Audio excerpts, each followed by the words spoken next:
Bonjour et bienvenue dans la sixième et dernière séance du cours d'interaction fluide-structure. Il y aura deux vidéos dans cette séance où nous aborderons l'interaction entre une structure et un écoulement possédant une dynamique propre. Pour rappel, nous avons catégorisé les problèmes d'interaction fluide-structure en comparant les ordres de grandeur respectifs de la vitesse réduite et du nombre de déplacements. UR très inférieur à D pour le flux de repos, UR très grand devant D pour l'aéroélasticité, et UR du même ordre de grandeur que D dans le cas du couplage fort. La dernière fois, nous avons étudié le couplage fort avec un écoulement potentiel. Cette fois, nous allons regarder quelques cas de couplage où l'écoulement a sa propre dynamique. Dans cette vidéo, 6.1, nous allons regarder le cas très répandu de l'interaction avec un sillage tourbillonnaire.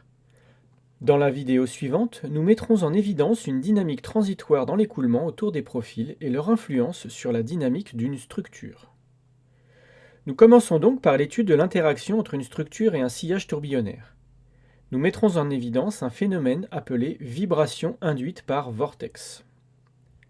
Avant d'aborder l'interaction avec une structure vibrante, voyons quelles sont les propriétés du sillage créé par un objet fixe. Nous allons en particulier nous intéresser au cas du cylindre. Regardons ce qu'il se passe lorsque nous augmentons la vitesse d'un écoulement. Le nombre de Reynolds augmentant, le régime d'écoulement subit différentes transitions que nous allons décrire. Pour les petits nombres de Reynolds, soit pour RE inférieur à 4, l'écoulement est stationnaire et dominé par la viscosité. Les lignes de courant contournent le cylindre et on observe une symétrie amont-aval. À RE égale 4, cette solution des équations de Navier-Stokes existe toujours, mais elle devient instable. Une autre solution stationnaire stable apparaît, dans laquelle existe une zone de recirculation en aval du cylindre. Cette solution reste stable jusqu'à ce que le nombre de Reynolds atteigne la valeur de 40 environ. À cette valeur, la solution avec recirculation devient à son tour instable et un détachement tourbillonnaire périodique apparaît. Cet allée tourbillonnaire est appelé allée de von Karman. À des plus grandes valeurs du nombre de Reynolds, on continue d'observer le détachement tourbillonnaire, avec en plus une zone de recirculation derrière le cylindre. Ensuite, le sillage tourbillonnaire devient progressivement turbulent. Cette transition progressive a lieu jusqu'à un nombre de Reynolds égal à 300 environ. À partir de cette valeur, l'allée de von Karman est pleinement turbulente et ce régime perdure jusqu'à un nombre de Reynolds égal à 30 000 environ. Ensuite, nous avons le régime de crise de traînée qui existe pour un nombre de Reynolds compris entre 30 000 et 300 000. Pour ce régime, le point de décollement de la couche limite à l'arrière du cylindre évolue et est souvent mal défini. Il dépend de l'état de surface du cylindre. On n'observe pas d'allée tourbillonnaire bien marquée au cours de cette transition. Après cette transition, à partir de Reynolds égale 300 000, on retrouve un sillage bien défini, pleinement turbulent, accompagné d'une allée tourbillonnaire. Ce régime perdure par la suite et l'on observe une allée tourbillonnaire même à de très grands nombres de Reynolds. Regardez par exemple le sillage de cette île au large du Japon. Les nuages dessinent clairement une succession de tourbillons en aval de l'île. Le nombre de Reynolds est ici de plusieurs milliards. Intéressons-nous à présent à la caractérisation de cette allée tourbillonnaire. Nous pouvons pour cela réaliser une mesure de vitesse instantanée dans le sillage en y plaçant par exemple un tube de pitot. Voici une série temporelle typique de la vitesse que l'on peut mesurer. Le passage des tourbillons engendre une fluctuation de vitesse périodique. Notons T la période mesurée et F son inverse. Nous avons ici un problème purement cinématique avec trois paramètres, le diamètre du cylindre, la vitesse de l'écoulement et la fréquence mesurée. On peut construire un unique paramètre sans dimension, F fois L sur U. Il s'agit du nombre de Strouhal. En se basant sur de nombreuses expériences dans une très large gamme de nombres de Reynolds, Rochko a représenté l'évolution du nombre de Strouhal avec le nombre de Reynolds. Aux faibles valeurs du nombre de Reynolds, pour lesquelles le sillage tourbillonnaire est encore laminaire, le nombre de Strouhal varie entre 0,1 et 0,2. Ensuite, on mesure une valeur égale à 0,2 sur une très large gamme de nombres de Reynolds.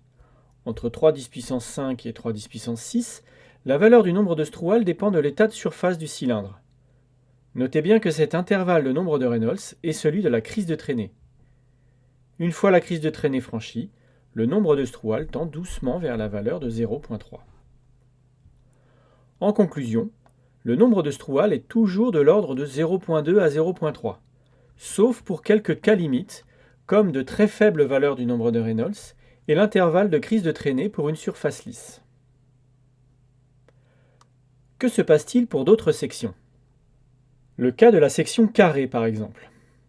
Une allée tourbillonnaire est aussi observée dans ce cas et le nombre de Strouhal ne varie quasiment pas avec le nombre de Reynolds. On peut étudier comme cela de nombreux types de sections et mesurer pour chacune le nombre de Strouhal. En voici quelques exemples. Nous avons ainsi montré que pour toutes ces sections, le nombre de Strouhal est à peu près constant et donc la fréquence du sillage est proportionnelle à la vitesse de l'écoulement. Ce détachement tourbillonnaire périodique entraîne une portance fluctuante à la même fréquence, schématisée sur ce graphique. Considérons maintenant que nous n'avons plus affaire à un cylindre fixe, mais à une structure, ce que nous représentons par un oscillateur en ajoutant une raideur et un amortissement. Un oscillateur sur lequel s'exerce une force harmonique répond à la même fréquence avec une amplitude qui peut devenir très importante à la résonance lorsque la fréquence du forçage est égale à la fréquence propre de l'oscillateur. C'est-à-dire lorsque la vitesse vaut L fois ω0 divisé par 2π fois le nombre de Strouhal. Vérifions cette prédiction à l'aide d'une expérience.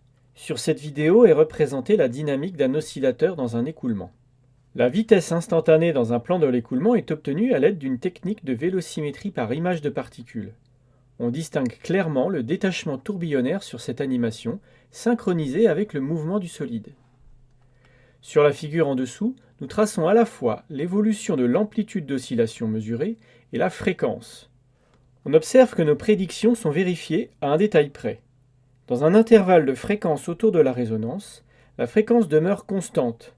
C'est l'oscillateur qui impose sa dynamique à l'écoulement, et pas l'inverse.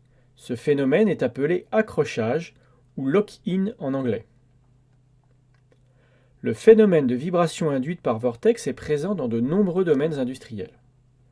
On a observé dans le passé des oscillations des cheminées très importantes, pouvant compromettre définitivement leur intégrité. On ajoute désormais des structures en double hélice sur ces cheminées pour empêcher l'apparition de l'allée tourbillonnaire. Les vibrations induites par vortex sont utilisées par certains artistes pour réaliser des œuvres sonores, comme ces harpes éoliennes de Douglas Hollis.